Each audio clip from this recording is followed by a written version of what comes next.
My name is Victor Stan Roberts. I was born right here in Grand Junction at the old St. Mary's Hospital down on Colorado Avenue. And I basically grew up here till I went in the Navy. So I'm a homegrown citizen here. So after high school, I spent 1 year on the Rio Grande Railroad. I went to school as a telegrapher and worked at Mounds, Utah until I got a draft card. I decided I wasn't going to go in the Army, so I went down and joined the Navy in 1940. It would have been in March of 1943. And went directly to Farragut, Idaho to boot camp, and then from there straight to catch the ship. I was a radioman, and there's a story behind that. After I finished boot camp, I was sent to San Francisco, Treasure Island, to catch this ship.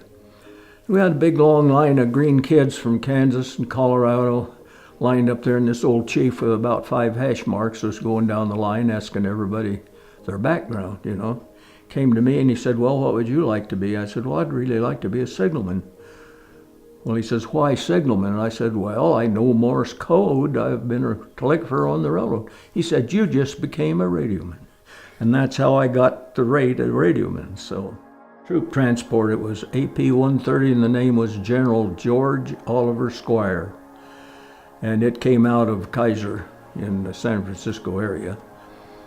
And I was aboard the ship before they even put it in commission. It was a brand new ship. So after it was put into commission, then we went to San Francisco, and that was our home port for almost a year. And we sailed to the South Pacific. In the Pacific, they never did send us out in convoy. They sent us out a ship at a time, and they called us Sailing Lone Wolf. Then when we got down in the first part of the war, down in the South Pacific, we'd usually pick up a destroyer escort or a couple of them to escort us on in.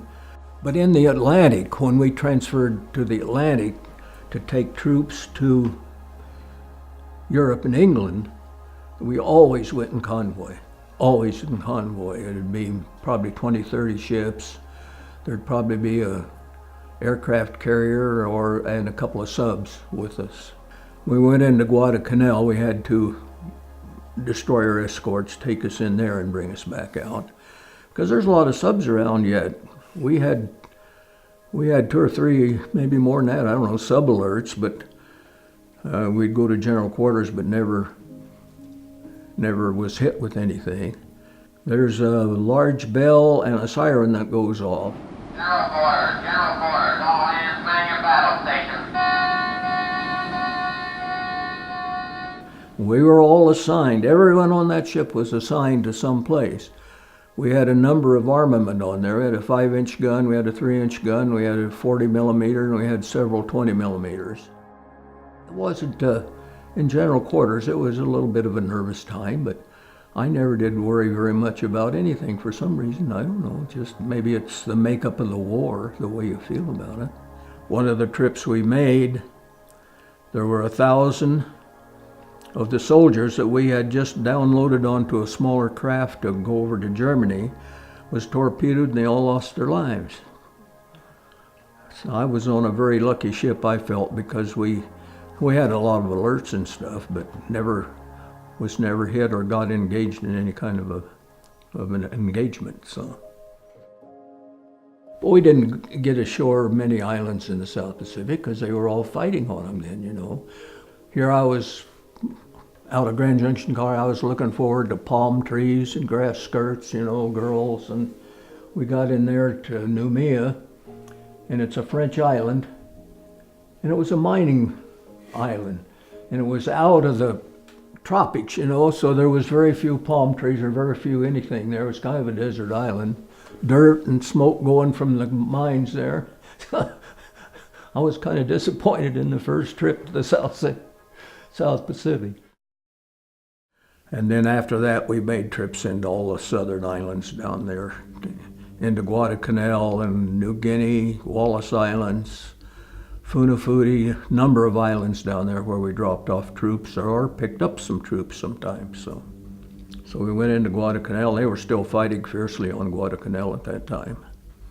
So we used an old sunken ship laying over on its side as a pier and unloaded Marines for Guadalcanal and took back wounded Marines on the ship. We had a ship's hospital on there. It wasn't too big, but we took aboard probably about 30 Marines right out of the trenches. They just were dirty and just been field bandaged, but we had 2 doctors, and so they took care of them there, and we took them back to San Francisco. But a lot of the island, well, Guadalcanal was absolutely jungle, and Tulagi was just across the canal from Guadalcanal, and it was strictly jungle in there, you know. That was a hard fight, Guadalcanal was. But Henderson Field in Guadalcanal was a flying base there. I don't know if any of you ever heard of Henderson Field, but so we had aircraft in there. Air Force was in there. And other than that, it was all jungle fighting. It was a tough war down there. But we left before they had even finished Guadalcanal. So, and our last trip was into New Guinea. We landed troops at Melanie Bay, and then we were transferred to the Atlantic after that. Well, when we're taking troops over, it's kind of a mess. You take them aboard, but once you get to sea, about half of them get seasick. So it's a mess down. They had bunks 4 high that they slept in, you know, down these narrow passageways. And they fed 24 hours a day, because we usually had about 3,200 to 3,500 men aboard. So they fed two meals twice a day, and they fed all around the clock. Never stopped feeding. So the poor cooks and bakers and so forth really had to work hard. Oh, the North Atlantic is always rough, you know, because we'd go up around Greenland and across the North Atlantic to get there. And we had a storm, and we actually lost mileage the day of the storm when it came through. We had farther to go that night than we did in the morning. I was up on the flying bridge, and this was after the war when we were bringing troops back. We were in swells so big that the water would come clear up over the flying bridge. And the ship would go up and down. When the tail would come out of the water, the propeller would come out once in a while, and it'd just shake that ship all over when the propeller came out of the water.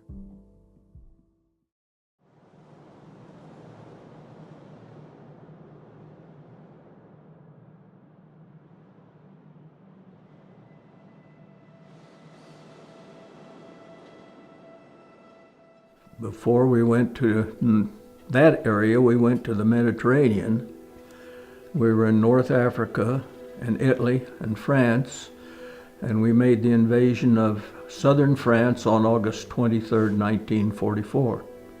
In southern France, we were there before daylight and started unloading troops, and I tell you, the sky was full of bombers going into France and Germany from there. You could just look up, it looked like herds of geese going over, you know. They were all in formation heading for their bombing runs in Europe there.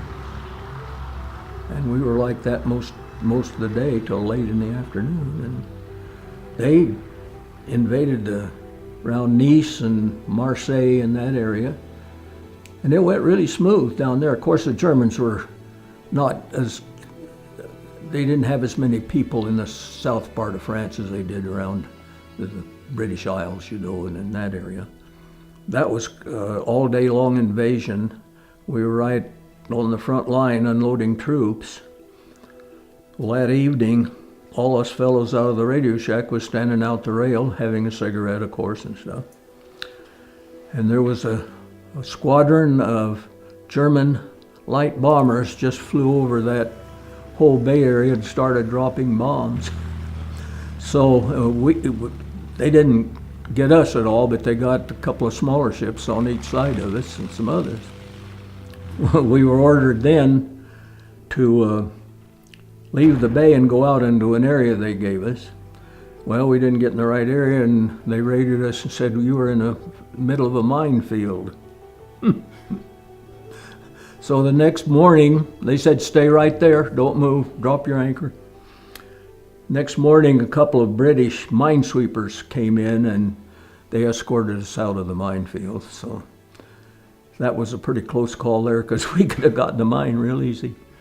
But we were in North Africa, about 3-4 ports in North Africa. Oran, Africa was one, Algiers, and we were stationed at Naples, Italy, while we were in the Mediterranean. And I lost my eye in Naples, Italy. We were loading life preservers, extra life preservers for the invasion. They had an all-hands working party on deck. And they were putting extra life rafts aboard, and I stepped up on deck to, on this nest of life rafters to unhook it. And that hook swung out, and when it came back, it caught me right in the eye. So I ended up in sick bay for a few days, and we got back to Brooklyn Naval Yard.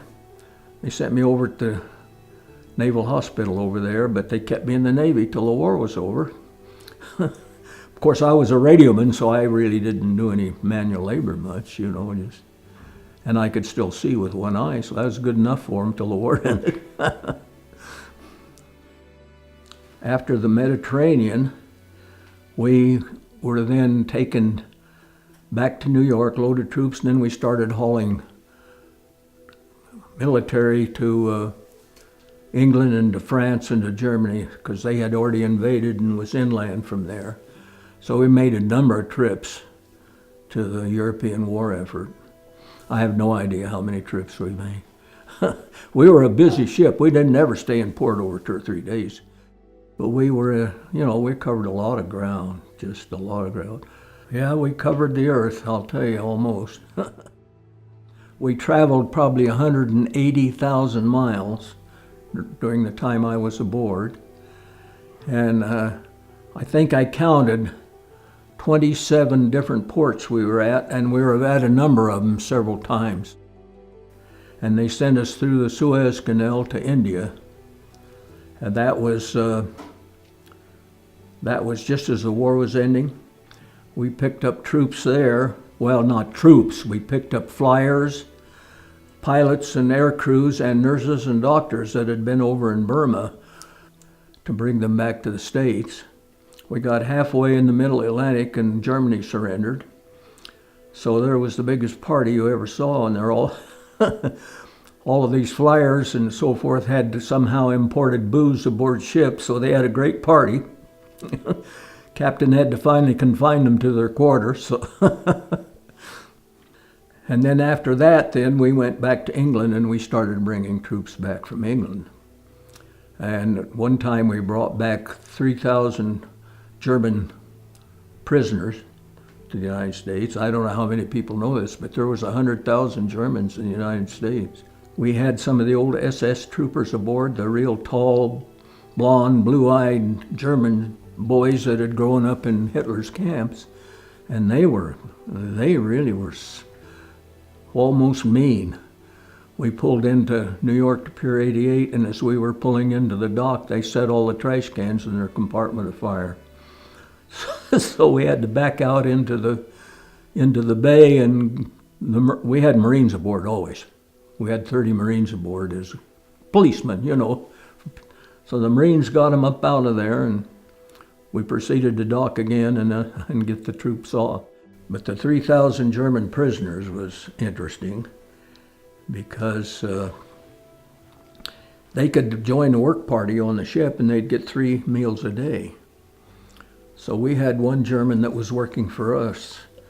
He was probably, in his 40s at least. He's an older man, and he was so glad to get out of Germany. He said he hoped he could get to stay in the United States the rest of his life. But the SS troopers that we had was a different situation. They were tough guys. Of course, they'd been brought up in the Hitler regime, And that's the way they were trained. The other troops, though, talked to, a lot of them could speak English, pretty good English, you know. And they were older people, and they were really glad to get out of the war and out in Germany, you know. The fellow we had was quite nice. He was very friendly. And so I traded 3 candy bars to him for his German insignia that he had on his uniform. He had it with him. So they were putting German prisoners in the CC camp over there. And I'll back up a bit. That's how I met my wife, Dorothy. Her dad was one of the instructors or officers or whatever in the CC camp. So they transferred him to Fruta, and then we spent the last 2 years about in high school together. And then, as I said, we got married then in 1945, and we've been together ever since, 69 years.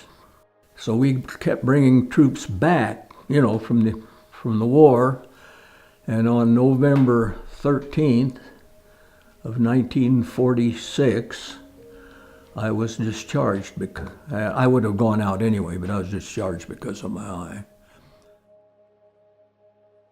And I worked in construction all my life after I was discharged from the Navy.